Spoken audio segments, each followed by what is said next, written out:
alma como corpo no inferno. Não se vendem 2 pardais por uma moedinha? Contudo, nenhum deles cai no chão sem o consentimento do Pai de vocês. Até os cabelos da cabeça de vocês estão todos contados. Portanto, não tenham medo. Vocês valem mais do que muitos pardais. Pois quem me confessar diante dos homens, eu também o confessarei diante do meu Pai que está nos céus. Mas aquele que me negar diante dos homens, eu também o negarei diante do meu Pai que está nos céus. Amém, queridos? Pode se assentar, glorificando e exaltando o nome do Senhor. Hoje nós temos como objetivo, por gentileza, pastor Paulo, de nós conversarmos aqui um pouquinho, né, todas as sextas-feiras. Os irmãos já estão acostumados, né, com a nossa meditação da palavra, no modelo um pouquinho diferente. Nós estivemos aqui falando 3 últimas sextas-feiras, né, pastor Paulo, sobre a grande tribulação, né? E hoje nós estaremos falando um pouquinho do inferno. E eu gostaria de introduzir esse assunto, pastor Paulo, perguntando, porque dá-se a impressão de que Jesus, quando ele veio também falar do reino, e aí o reino, né, parece que foi assim mais expandido e conhecido aos homens, parece que Jesus também veio falar do inferno, né? Que se o pastor puder comentar um pouquinho, que dá-se a impressão de que o Antigo Testamento não cita, né, muito essa questão do inferno, né, de se lançar a alma no inferno, das pessoas que têm por serem condenadas e irem para o inferno, né? Dá-se a impressão disso. E eu fiz uma colinha aqui, pastor Paulo, rapidinho, só para os irmãos entenderem. Pode ser que alguma outra tradução dê alguma diferença, mas existem 22 versículos ou referências bíblicas do Novo Testamento que falam a respeito do inferno. 5 versículos eles citam no Novo Testamento, mais particularmente no livro de Apocalipse, o lago de fogo. E 4 versículos eles citam a segunda morte, né? Essas referências. Então, pastor Paulo, dando introdução neste assunto, né? Porque existem também muitas pessoas, né? Tinha aí um padre muito famoso que ia na televisão que dizia que o inferno não existia. Não existe, né? Ele dizia para as pessoas que o inferno não existia, né? E aí, pastor Paulo, o inferno existe? As pessoas que não aceitam Cristo, existe um caminho de perdição? Vamos estar aí então discorrendo o que a Bíblia nos ensina a respeito deste assunto. Muito bom, pastor Zaqueu, muito obrigado mais uma vez, a graça e a paz a todos. Os irmãos estão aqui presentes, os irmãos estão nos acompanhando online por essa transmissão. E eu estava aqui pensando, né, pastor? É só assunto tranquilo, né? Sai das pragas, sai das taças, para as trombetas, depois cai no inferno. Uma hora a gente chega no céu.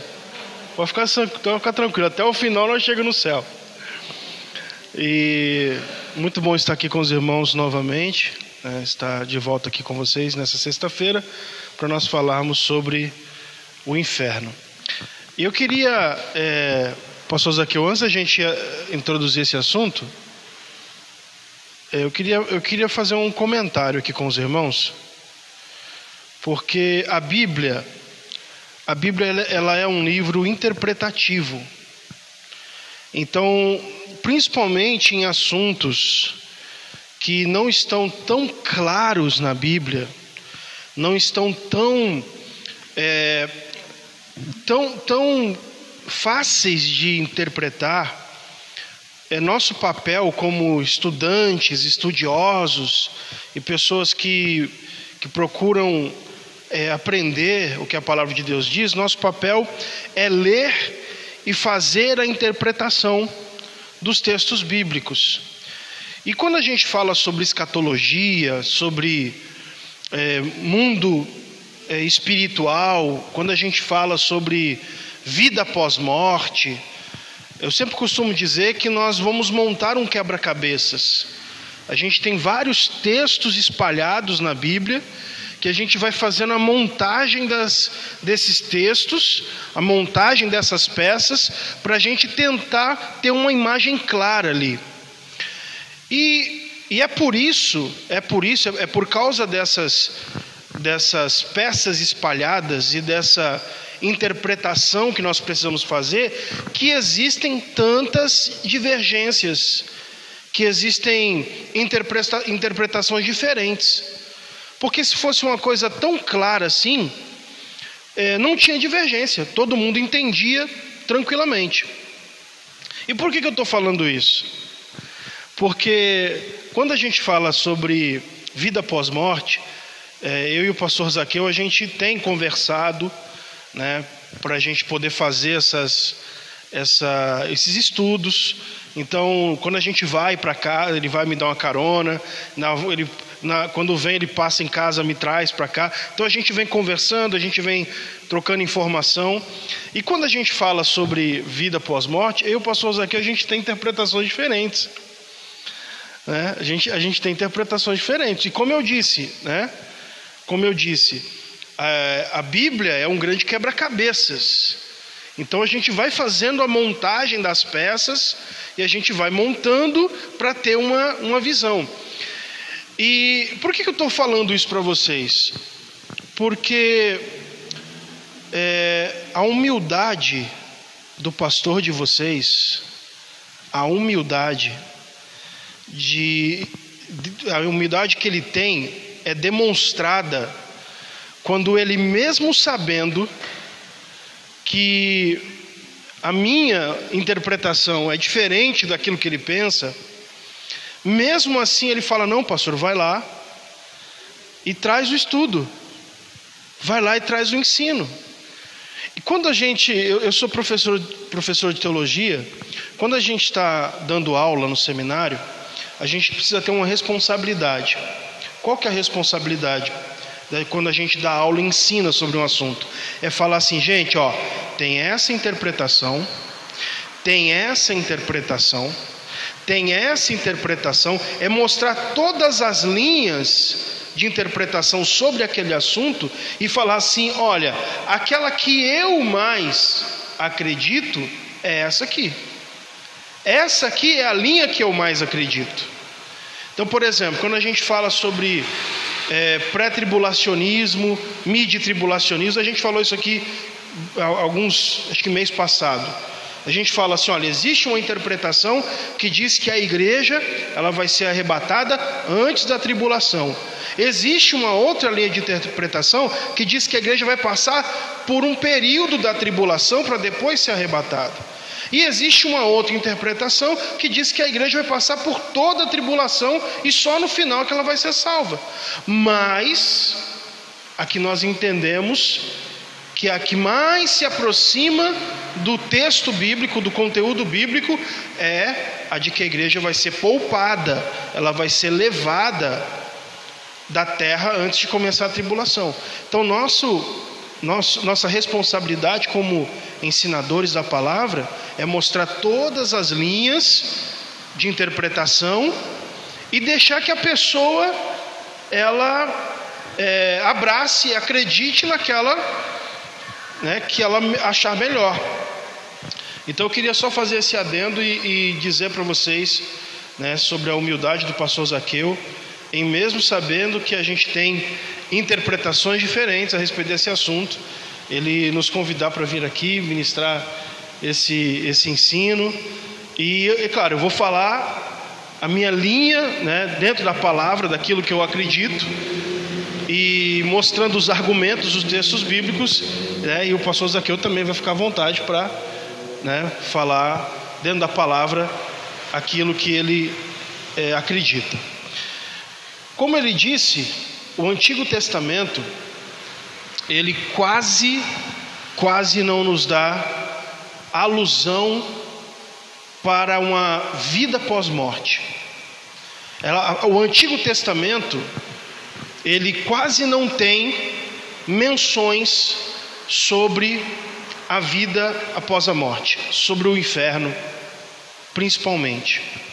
O Antigo Testamento, tanto que os judeus entendiam que a vida terminava na morte, que a existência terminava na morte. E existe uma única no hebraico que é a língua, o idioma em que o Antigo Testamento foi escrito, existe uma única palavra para falar sobre vida pós-morte. Essa palavra é Sheol. Sheol. Então Sheol é a palavra no hebraico que é usada na Bíblia para denominar vida pós-morte. Só que essa palavra Sheol, ela tanto pode se referir como sepultura, como sepulcro, cova, quanto pode se referir sobre habitação dos mortos. E aí eu queria que você abrisse em Gênesis capítulo 50.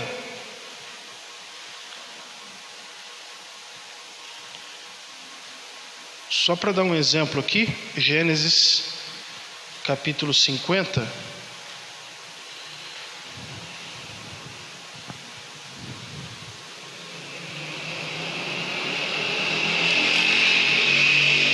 Versículo de número 7, que fala assim: e José, o 6 fala assim: e Faraó disse: sobe e sepulta o teu pai, como ele te fez jurar. E José subiu para sepultar o seu pai, e subiram com ele todos os servos de Faraó, os anciãos da sua casa e todos os anciãos da terra do Egito. Verso 13 fala assim: pois os seus filhos o levaram à terra de Canaã e o sepultaram na cova do campo de Macpela, que Abraão tinha comprado com o campo por herança de sepultura, a Efron o Heteu, em frente de Manre. Então aqui no verso 13, essa palavra cova, sepultaram na cova, essa palavra é Sheol. Então se a gente fosse ler essa palavra aqui, cova, sepultaram na cova, se a gente fosse ler no hebraico, a gente ia ler ali onde está a palavra cova, a gente ia ler Sheol, e sepultaram no Sheol do campo de Macpela. Então Sheol aqui é interpretado por cova ou sepulcro, tá? Então lugar dos mortos. Lugar dos mortos é onde? No sepulcro, certo? Agora abre em Salmo 9. Salmo 9, 17. Salmo 9, verso 17. Os ímpios serão lançados no inferno, e todas as nações que se esquecem de Deus. A palavra que está traduzida por inferno ali é Sheol também. Igual, é a mesma palavra que está lá em Gênesis 50, 13. Agora, por que lá está traduzido por cova e aqui Sheol está traduzido por inferno? Porque quando nós olhamos o contexto que está envolvido a palavra, nós entendemos o seguinte: os ímpios serão lançados no Sheol. Agora, só os ímpios vão ser lançados no sepulcro? Não. Só os ímpios é que vão ser lançados na cova? Não. Mas só os ímpios serão lançados no inferno. Então, para a gente entender no Antigo Testamento o conceito de Sheol, nós precisamos entender o contexto em que essa palavra está inserida. O contexto em que Sheol está inserido. Ali o contexto diz: os ímpios serão lançados no Sheol. Por isso que é traduzido por inferno. Os ímpios vão ser lançados no inferno. E todas as nações que se esquecem de Deus. Então por isso que no Antigo Testamento é um pouquinho mais difícil de nós entendermos esse conceito de inferno e de vida pós-morte. Pode continuar, pessoal? E no Novo Testamento? Então, como o pastor Zaqueu disse, no Novo Testamento, Jesus foi o maior ensinador a respeito do inferno. Jesus foi o maior pregador sobre o inferno. Só que, como a língua grega, que é a língua que foi escrita no Novo Testamento, ela é uma língua mais rica em palavras. Só para a gente ter uma noção, quando a gente fala assim, por exemplo, se eu falo assim, eu amo a minha esposa, eu uso essa frase, eu amo a minha esposa. Então eu usei a palavra amo, o verbo amar. E eu falo assim, eu amo o pastor Zaqueu. Eu estou falando de amores diferentes. Porque a minha esposa, eu tenho um amor de um homem para com a mulher. Agora, para o pastor Zaqueu, eu tenho um amor fraterno, um amor de irmão. Só que é a mesma palavra. Quando a gente traz isso para o grego, para a língua grega ela consegue diferenciar os tipos de amor por palavras diferentes. Então é uma língua, um idioma mais rico em palavras. Se eu for falar assim, eu amo a minha esposa, esse amor é storge. Storge no grego é o amor físico, é o amor do homem para com a mulher. Se eu for falar, eu amo o pastor Zaqueu, eu falo do amor fíleo, que é o amor de irmão, que é o amor fraterno. Se eu for falar do amor sexual, é a palavra eros, já é uma outra palavra. E se eu for falar do amor de Deus, é o amor ágape, ou agapau, que é um amor supremo, é o amor que está acima de tudo. Então, é só para exemplificar isso aqui, que a língua grega, ela dá mais possibilidades para a gente entender. Então, quando a Bíblia, no Novo Testamento, vai falar sobre sepultura, é uma palavra diferente para falar sobre inferno. Porque sepultura, no grego, é kebek. Toda vez que você lê a palavra sepultura ou sepulcro, diz que Jesus ressuscitou e muitos mortos voltaram dos sepulcros. Essa palavra sepulcro é kebek. E se eu tivesse uma lousa aqui, eu ia escrever para vocês. É kebek. Então não tem como falar assim, não. Isso aqui é sepultura ou isso aqui é inferno? Não. Kebek é sepultura. Mas quando vai falar inferno, que vai falar habitação dos mortos, lugar de tormento, vai usar a palavra Hades. Hades. Quer ver? Abre aí Lucas capítulo 16, verso 19. Não, verso 23. Lucas 16, 23.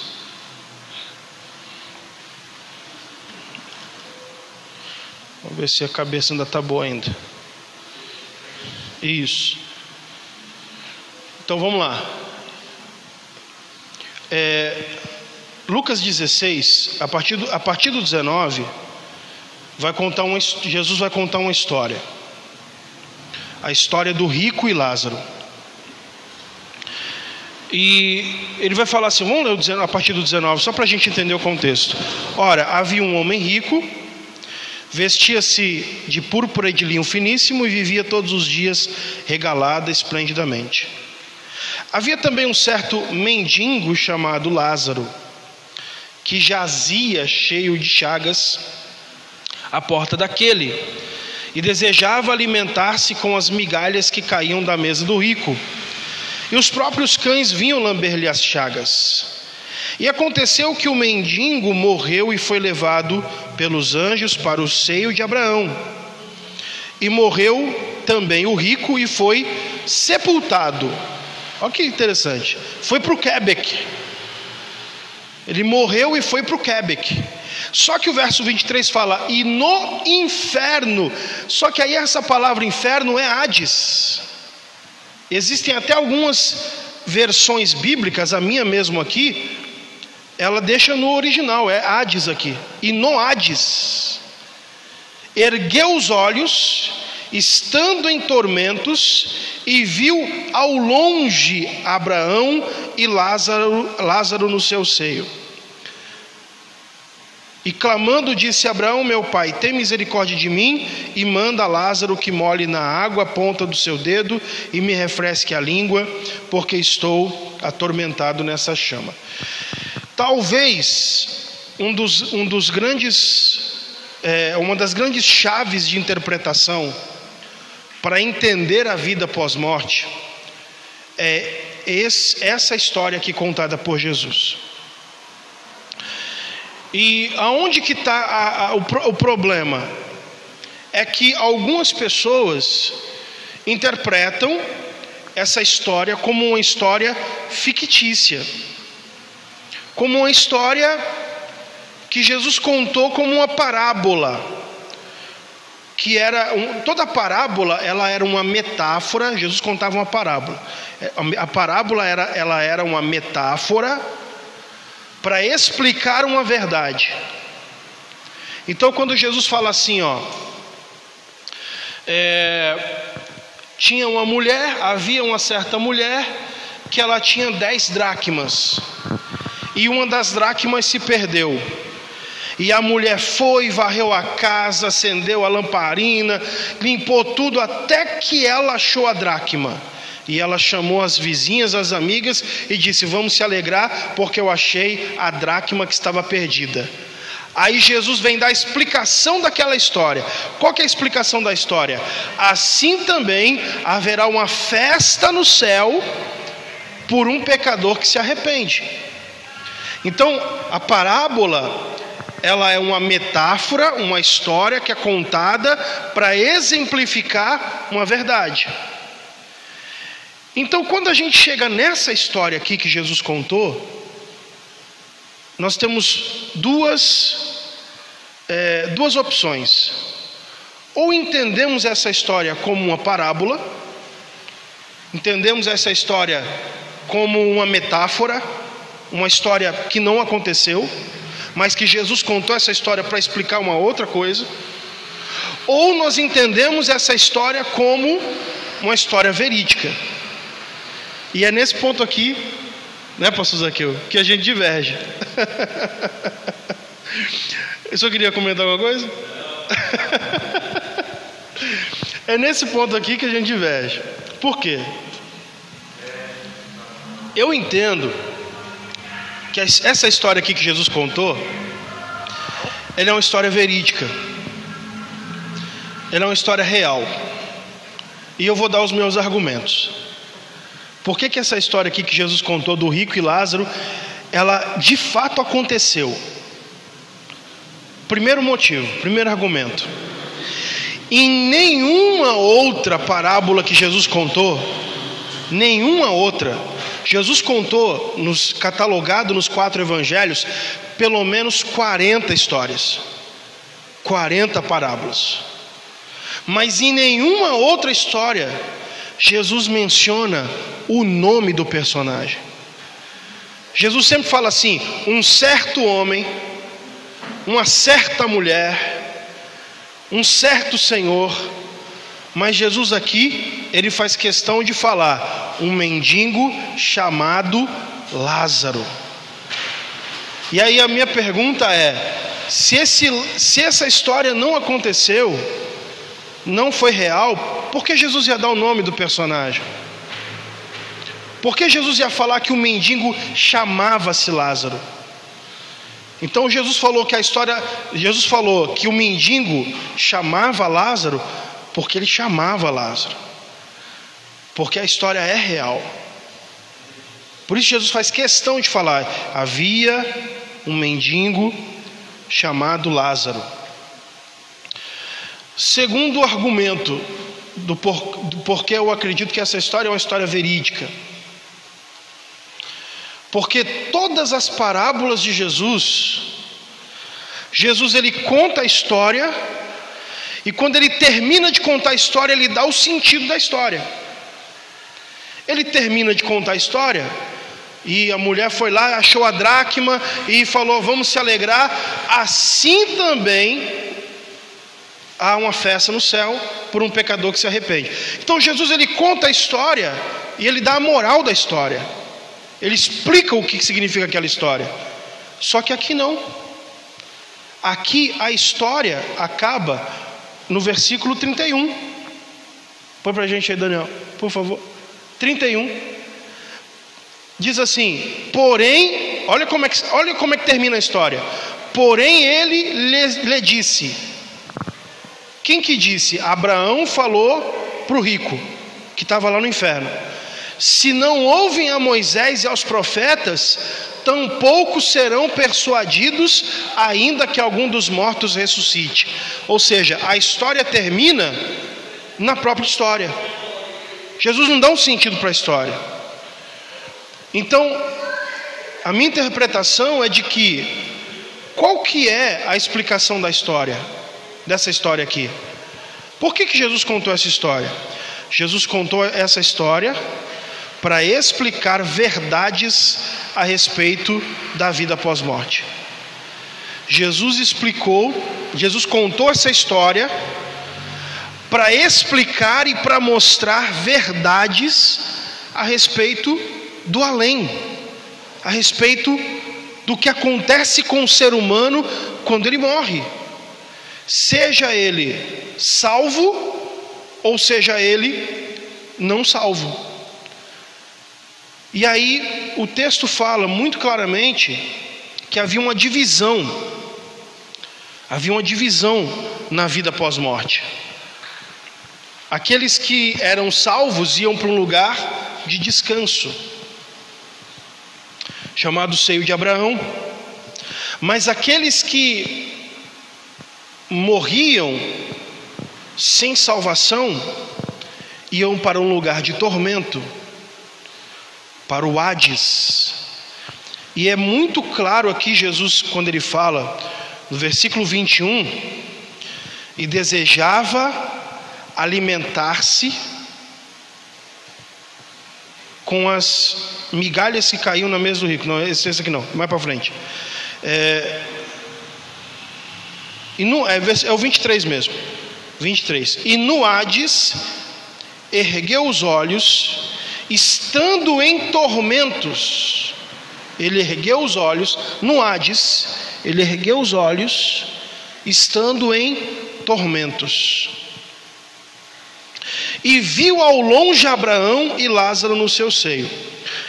Se eu entendo, olha só, se eu entendo que essa história aqui do rico e Lázaro, ela é uma história verdadeira. Por quê? Porque Jesus falou o nome do personagem. Porque não existe uma explicação de Jesus para a história, ou seja, a explicação da história é a própria história. Então eu posso ler essa história entendendo princípios que acontecem no mundo pós-morte. Em primeiro lugar, lá no inferno, no Hades, diz aqui que ele ergueu os olhos e viu ao longe Abraão e Lázaro no seu seio. Primeiro princípio: quem está no inferno tem plena consciência do que está acontecendo. Quem está no inferno tem os seus cinco sentidos funcionando perfeitamente.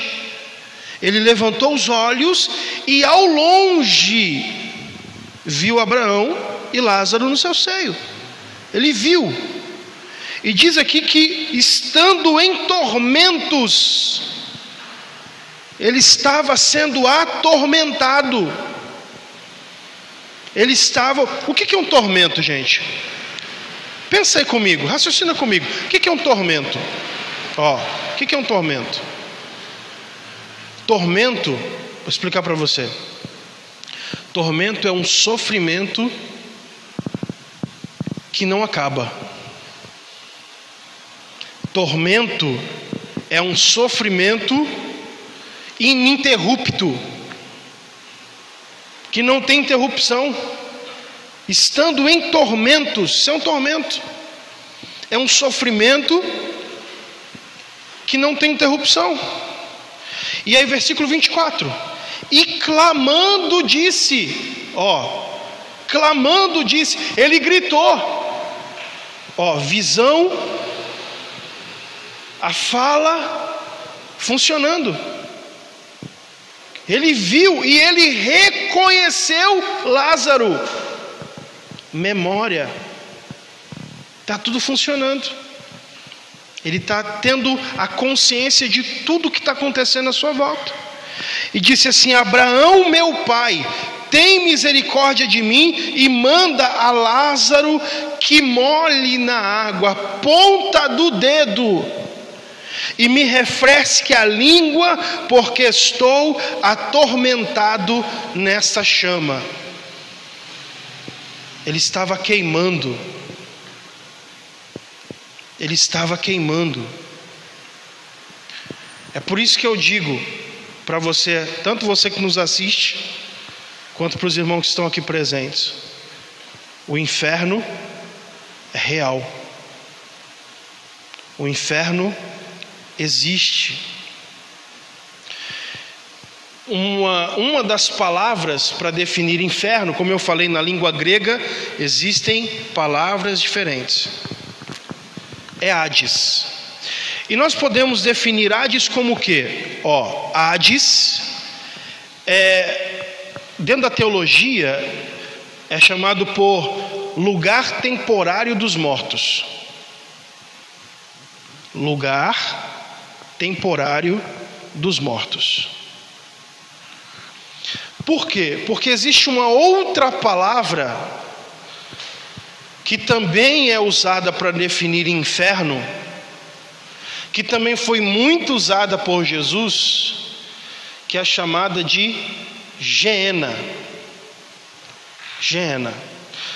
Vamos abrir em Marcos capítulo 9. Daqui a pouco a gente volta para Lucas. O pastor só quer fazer algum comentário? Se eu quiser, você me interrompe. Marcos capítulo 9.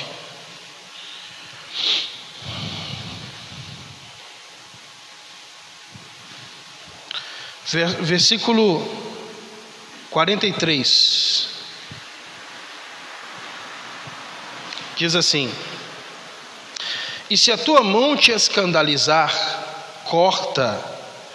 Melhor é para ti entrares na vida aleijado, do que tendo duas mãos ires para o inferno, para o fogo que nunca se apaga. 44. Onde o seu bicho não morre e o fogo nunca se apaga. Essa palavra aqui que é traduzida por inferno não é Hades,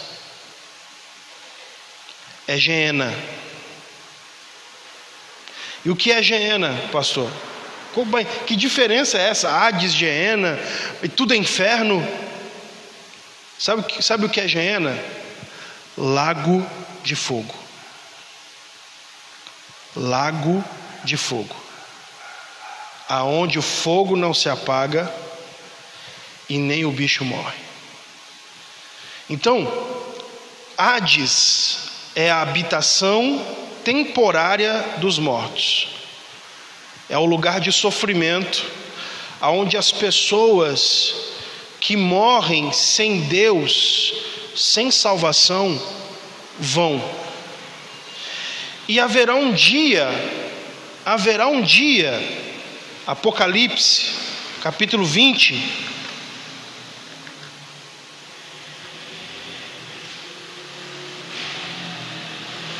haverá um dia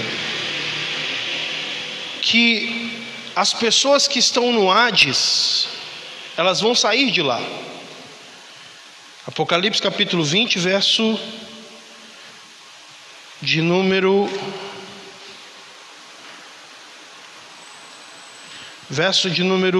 12. E vi os mortos, grandes e pequenos, que estavam diante do trono, e abriram-se os livros. E abriu-se outro livro, que é o da vida. E os mortos foram julgados pelas coisas que estavam escritas nos livros, segundo as suas obras. 13. E deu o mar os mortos que nele havia, e a morte e o inferno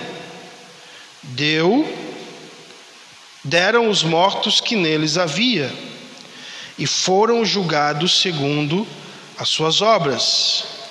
E a morte e o inferno foram lançados no lago de fogo.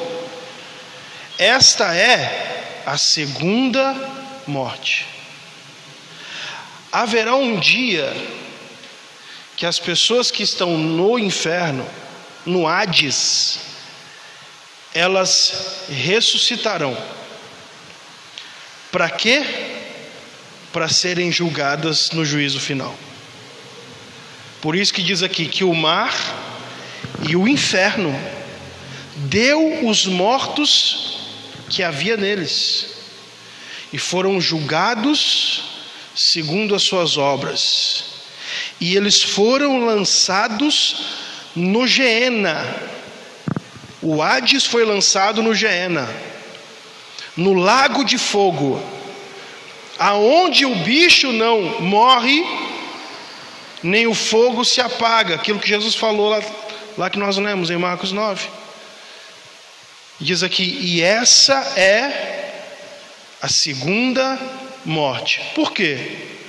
Porque a pessoa morreu e foi para o inferno. Depois ela foi ressuscitada e foi para o lago de fogo. Essa é a segunda morte. Aleluia. É interessante, né, pastor Paulo, essa questão aí, quando a gente chega nessa questão do lago de fogo. Porque o texto que nós lemos, né, aqui para abrir esse estudo essa noite, que Jesus ele fala que nós não devemos temer ao homem, mas temer aquele que pode lançar a alma no inferno. Porque existe às vezes muita lenda, né, ou muitas coisas assim que as pessoas atribuem o inferno, o tormento ao diabo. Né? Verdade. Se alguém que assistiu aquele, por exemplo, o Alto da Compadecida, né? Aparece lá um julgamento lá, e o diabo vai lá buscar o camarada lá para levar ele para o inferno. Né? O diabo aparece ali como se fosse um promotor, né? O acusador, para poder condenar a pessoa. Então existem às vezes muitos mitos, né? Muitas lendas que passam às pessoas de que o diabo ele fica lá, que é o diabo que atormenta as pessoas. Né? Eu já vi alguns vídeos, né, pessoas que dizem que foram arrebatadas para o inferno, né? Algumas pessoas que saem aí dizendo que Deus arrebatou em sentido e Deus levou a pessoa para o inferno, e lá viu o diabo atormentando as pessoas, aquele negócio todo. Eu sinceramente, pastor, pela palavra de Deus, eu nunca vi a Bíblia dizer que o diabo fica atormentando as pessoas do inferno. Não tem. Eu não acho que Deus ia dar esse gostinho para ele fazer isso. Até porque nós vamos ver aí, né, depois mais para frente, esse lago de fogo. A Bíblia diz que o próprio diabo é lançado lá. Esse lugar foi feito para o diabo e para os seus anjos, não foi feito para o homem. Né? É a condenação deles. E aí a gente observa então que cai por terra esse mito de que muitas pessoas colocam, e às vezes até dentro da igreja, pessoas que vêm e dizem que teve sonho, que arrebatou, e que foi não sei para onde, e mostra lá o diabo fazendo isso e aquilo. Então pela palavra a gente vê, o pastor pudesse dar essa colocação, se é isso mesmo, né? De que quem é que manda para o inferno não é o diabo. Verdade. Quem é que lança a alma no inferno é Deus. O mesmo Deus que envia para o céu é o Deus que vai lançar para o inferno. É por isso que nós vemos quando Deus ele tem dois sentimentos diante da morte. A palavra de Deus diz que ele não tem prazer na morte do ímpio, mas ele tem prazer na morte dos seus santos, não é? Então veja que o próprio Deus, sendo Deus, é Ele que tem esse poder, né, de lançar a alma da pessoa para esse lugar de tormento, não é? Então aí cai, né, por terra todo esses ensinos muitas das vezes das pessoas, de que o diabo está lá com o seu garfão lá, né, e fica lá fazendo churrasquinho das pessoas lá no inferno. Poderia dar a sua colocação, daí eu já vou ali, chegando 9 horas, a abrir para que os irmãos possam fazer as suas perguntas. Na verdade, a gente viu, acho que há 2 semanas atrás, que a gente falou sobre que a gente lê os textos que falam que os demônios que não guardaram o seu principado, o Senhor aprisionou eles no inferno. Só que essa palavra, vamos ler, né? Já que a gente está tocando no assunto, 2 Pedro capítulo 2,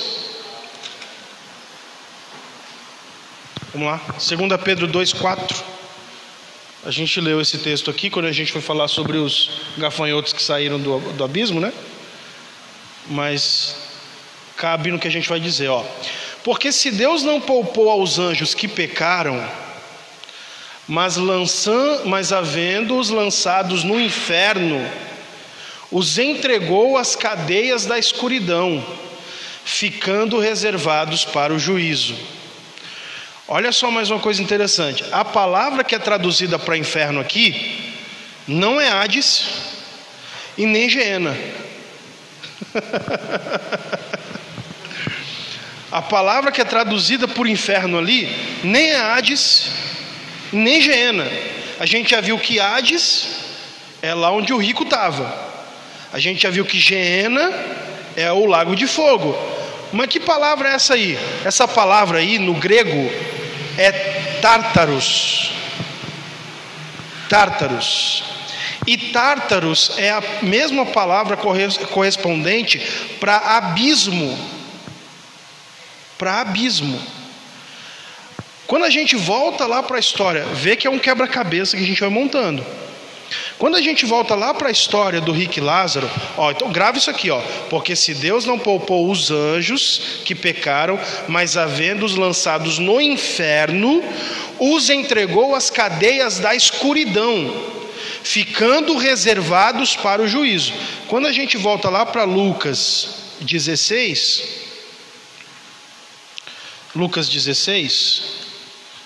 a gente tem um diálogo, uma conversa entre o rico e Abraão, que estava lá no seio de Abraão. Versículo 25 fala assim: disse, porém, Abraão: filho, lembra-te de que recebeste os teus bens em tua vida, e Lázaro somente os males, e agora este é consolado e tu atormentado. E além disso, está posto um grande abismo entre nós e vós, de sorte que os que quisessem passar daqui para vós não poderiam, nem tampouco os de lá passar para cá. Então, ele fala assim, Lázaro, Abraão, nessa conversa, ele fala: está posto entre nós um grande abismo. É a mesma palavra correspondente a Tártaros. Ou seja, nós entendemos o quê? Que aqueles anjos que pecaram, que não guardaram o seu principado, eles foram aprisionados no abismo. Eles não estão no Hades. Eles não estão atormentando as pessoas. Eles estão presos no abismo, no Tártaros. Só que o texto que a gente leu lá de 2 Pedro 2,4 fala assim, que eles estão presos em cadeias na escuridão, reservados para o dia do juízo. Quem assistiu a sexta-feira retrasada vai entender, né? A quinta trombeta tocou, o poço do abismo foi aberto e saiu demônios lá de dentro para atormentar as pessoas. Vê que o quebra-cabeça vai montando? Então, os demônios existem, os que eram mais poderosos no céu. Isso está em Judas, verso 6. Não eram anjos qualquer que foram aprisionados lá, eram anjos que eram príncipes. Se o Daniel puder achar para a gente, Judas, verso 6. E aos anjos que não guardaram o seu principado, não eram qualquer anjos, eram anjos que eram príncipes no céu, mas deixaram a sua própria habitação, reservou-os na escuridão e em prisões eternas até o juízo daquele grande dia. Então, esses demônios, eles estão presos no abismo e eles serão soltos na tribulação para atormentar os homens. Agora, existe uma outra classe de demônios que eles estão, como disse Paulo, nos lugares celestiais, que são esses demônios que se empossam das pessoas. São esses demônios que atuam no mundo espiritual, na vida das pessoas que não servem a Deus. Tanto é que a gente viu, vamos lá, Lucas capítulo 8, Lucas 8,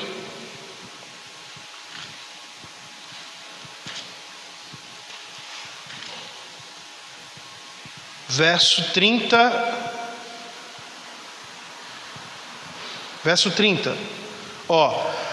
Existe uma classe de demônios que eles não foram presos lá no abismo.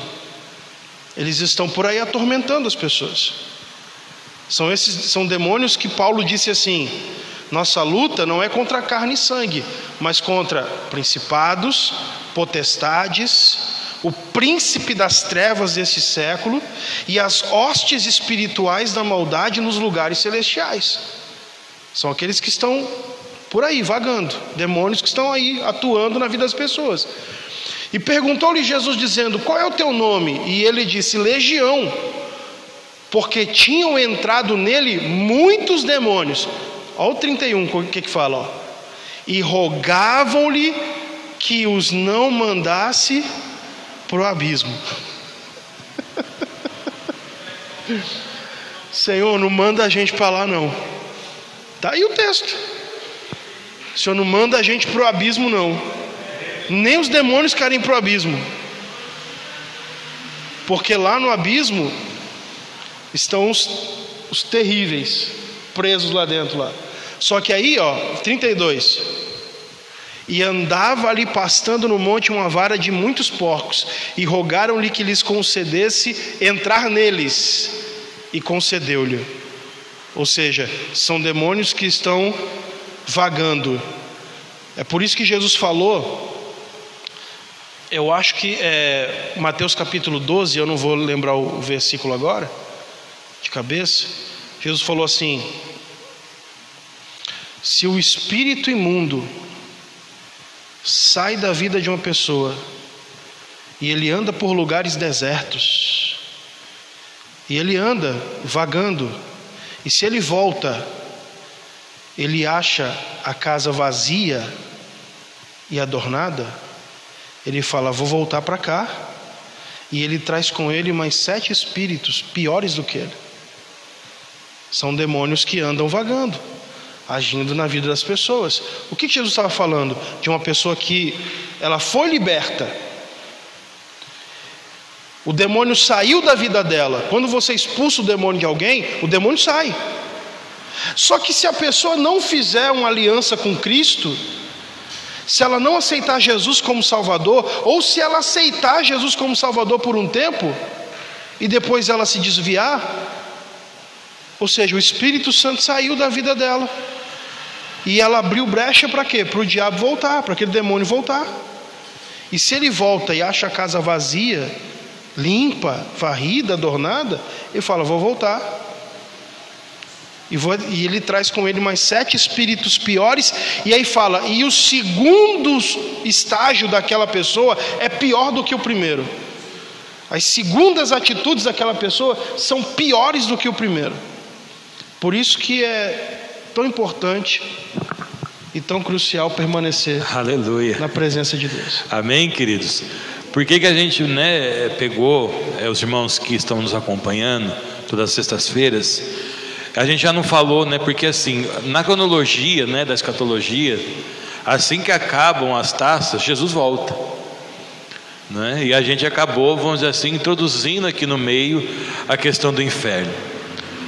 Queridos, você que nos ouve, você que está aqui conosco, você já parou para imaginar, porque a gente veio falando de coisas terríveis que o homem estava tendo em vida, sendo atormentado, sendo perseguido, demônios, chagas, mordendo a língua, as pessoas querendo morrer e não conseguia, o sol esquentando, a água virando sangue, aquela coisa terrível durante a grande tribulação. O camarada morre, e para onde que ele vai? Vai sofrer mais ainda. Pastor, Mateus 12:43. Vai sofrer mais ainda. 12:43. Então você imagina, querido, uma coisa dessa, você que me ouve, além do camarada, aqueles que ficarem na grande tribulação, passarem por todo aquele tormento, quando ele morrer ainda vai ser atormentado eternamente. E é isso que a gente precisa entender, que Jesus fala: o verme não morre, o fogo não apaga. A mesma eternidade que existe para o céu é a eternidade que existe para o inferno. A mesma eternidade que existe para as pessoas passarem com o Senhor no paraíso, para quem não recebe essa palavra e não aceita Jesus como seu Senhor e Salvador, é o mesmo tempo que se passará, querido, num lugar de tormento. Então, imagine isso. A gente precisa imaginar isso. Ontem eu estava na live com o pastor Paulo, a gente comentou algo parecido com isso, porque às vezes, querido, a gente entender o inferno, e isso nos trazer talvez um pouco de medo, de receio, isso também faz bem. Você já percebeu, por exemplo, principalmente aqui as irmãs, geração após geração, se aquela mulher se torna mãe e ela cresceu com medo de barata, a barata é um bicho desse tamanho. A barata, que até onde eu sei ela não morde, ela é um bicho nojento, a gente sabe, mas ela está lá, querido, e ela não faz nada. Mas a mãe vê, a mulher vê, e ela fica, doida com aquilo. E aí é capaz até, o problema do marido maior não é quando a mulher vê a barata, é quando a barata some. Porque ele tem que tirar o guarda-roupa do lugar, ele tem que tirar a cama do lugar, levantar o sofá, é aquela coisa doida. E aí ela vai ensinando isso para os filhos, e a filha ou o filho, ele cresce com medo da barata, mas a barata é inofensiva. E aí de repente, se é uma mãe aquela valente, eu já vi uma mãe matando rato, aí você fala: nossa, não tem medo de nada. Os filhos também não vão ter medo daqueles bichos. Então o que eu quero dizer? Quando você passa o medo, o receio de certas coisas, você vê que aquilo ali é ruim, você não vai querer aquilo para a sua vida. Quem dera as pessoas se despertassem, querido, para entender um pouco mais o que é o inferno, só para você amar mais a Deus, para saber que Ele enviou Jesus para que você não fosse para lá, só para você ver o quanto é que Deus te ama, porque o inferno não foi feito para o homem, o inferno foi feito para o diabo e para os seus anjos, mas Ele te ama tanto que Ele enviou Jesus para que você não fosse para lá. E se a gente pudesse ter um pouquinho desse receio de saber tudo o que significa o inferno, e aí eu ia amar muito mais a Deus, a Jesus, por aquilo que Ele fez, e eu jamais desejaria estar num lugar desse. Amém, queridos? Nossa hora está avançando, mas eu vou aqui, porque semana passada eu dei uma mancada, acabei esquecendo de dar liberdade aos irmãos para poder fazer alguma pergunta. Tem alguém aqui que gostaria de tirar alguma dúvida, fazer alguma pergunta, que queira, esclarecer alguma coisa?